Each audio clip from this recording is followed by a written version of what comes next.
Matthew here from MiniWarGaming.com, bringing you another Beat Matt Batrep. We work so you can play. MiniWarGaming's Beat Matt Batrep. Today, Chris has challenged me to a game of Warhammer Fantasy. And this will be the biggest game of Warhammer Fantasy that I've played in a long time. It's going to be 2,500 points, which really allows you to bring those little few extra things that you've always wanted to bring.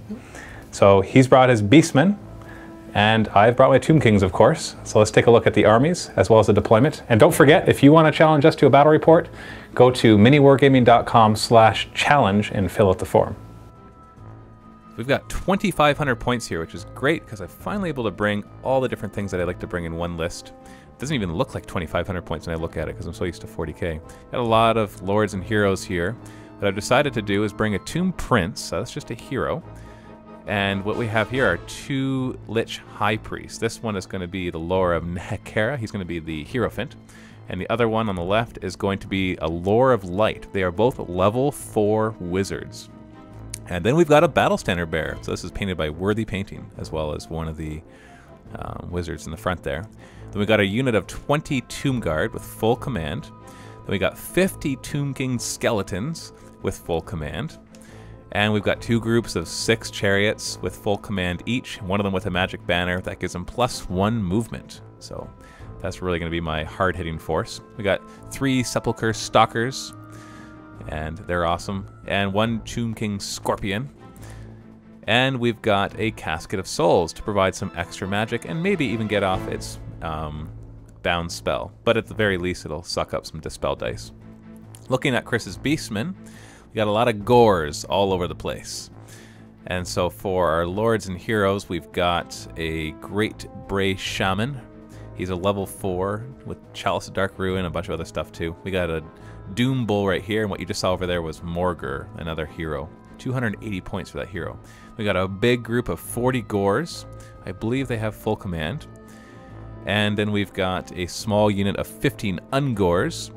And then we've got a special with 20 Beastigores with full command. And then we got 3 Minotaurs. And then we've got 5 chariots. And then proxying in as this giant is actually going to be a Cygor. So this giant is actually a Cygor, which is basically a mobile stone thrower, big monstrous creature thing. So that is his 2,500 points. He took the Lore of Beasts for his shaman, of course. Looking at the scenario, we decided to do something different because I've been doing just the normal deployment. We've gone for the Battle for the Pass, which is basically just short table edge deployment.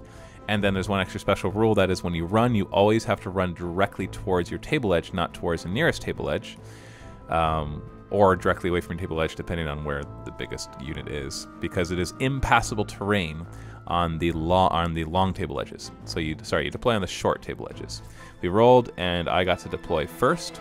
The river, by the way, is nothing. The trees are mysterious, and then the other things on the other side are not really anything. The one is a hill, and the other one's just kind of block. They're just impassable. And so my main strategy here was to put my core units to Skeleton Warriors with the Tomb King inside of that, or sorry, Tomb Prince, and both of the High Priests inside of that group to give them his weapon skill and also the regeneration from the Hierophant. And then the Tomb Guard were to be joined by the Standard Bearer, the Battle Standard Bearer, who also had a magic standard that gives him a bound spell that allows him to regenerate d6 +1 wounds on his unit. So just to make him a little more hardy. And because his stat line is pretty similar to the Tomb Guard. And then the chariots would go on either flank so that I can just try to disrupt him as much as possible. And then I have my 2 things which pop out of the ground, the Scorpion and the Sepulchre Stalkers, which will hopefully come behind him and disrupt his lines as well. Thankfully, he didn't have any scouts, so I didn't have to worry about him popping up behind me, because this deployment is very easy for him to deploy behind me, which would really throw off my deployment lines. Now, the nice thing for him is you've got these 5 chariots, which are all independent units, which means each of them get to roll to charge independently. And they all have d6 strength 5 impact hits, so they're very effective. They're going to be a good counter to my chariots, even though I'm slightly faster. Mine are going to be movement 9 on the right because of the banner, and his are only movement 7. But that doesn't matter because he gets to roll it 4 times because he can declare charge with 4 of the chariots and get in there.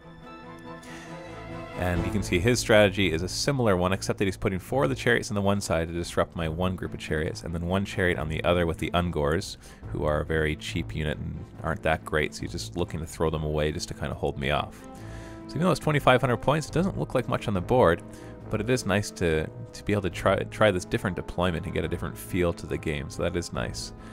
You can see he's all lined up here with his guys behind the chariots ready for the countercharge. We rolled off, and I of course got turn 1 like I seem to always do in these games. So first things first, the chariots start to move forward, being careful not to get into an easy charge range for him. And then the warriors move up their hefty 4 inches because, you know, they're just so fast like that. A tomb guard, same thing, 4 inches, moving up right beside. Don't want to get any of these ahead anyways. And then the other chariots are only moving up about 4 inches. I want to keep out of charge range of his chariots, because when you get to roll 4 times, then you have Swift Stride, you can do pretty well.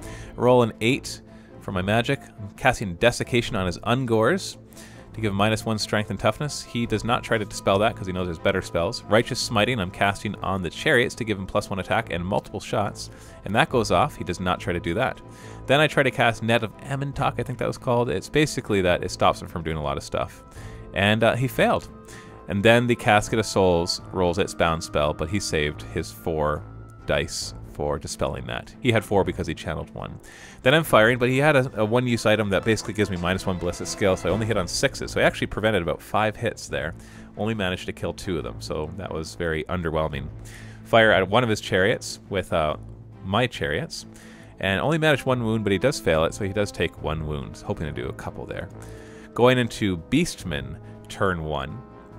As you can see, turn 1 is usually very uneventful. He attempts a charge there, but he fails it, only gets to move up 6 inches, which puts him in the way, obviously, so he's not so sure that he liked that idea. And nobody else declares a charge, because he's out of range pretty much for everybody else. Gets a double 6 for his magic, goes for Flock of Doom. He has to boost it to make sure it had enough range for the Tomb Guard. And he casts it, and I managed to dispel it with Irresistible Force. Then he casts Wild Form on one of his characters, or sorry, on his Minotaurs, which gives him +1 strength and toughness. And can't remember if I managed to dispel that. But Savage Beast he casts on his other ones. I'm not too worried about these because these are boosting him in close combat, which he's not going to be in. Then his Morgur automatically kills somebody in the beginning of the shooting phase, and then on the 3+ creates a Chaos Spawn, which unlike in 40k, are actually pretty useful because they're unbreakable. He throws a stone, scatters, hits 3 of my skeletons, only manages to wound 1, and I managed to save that. So end of round 1, very uneventful, hardly any casualties on both sides. The magic phases were interesting, but not really too eventful. It is nice, as you're seeing, when I'm starting to put those papers down so you can see what I'm casting.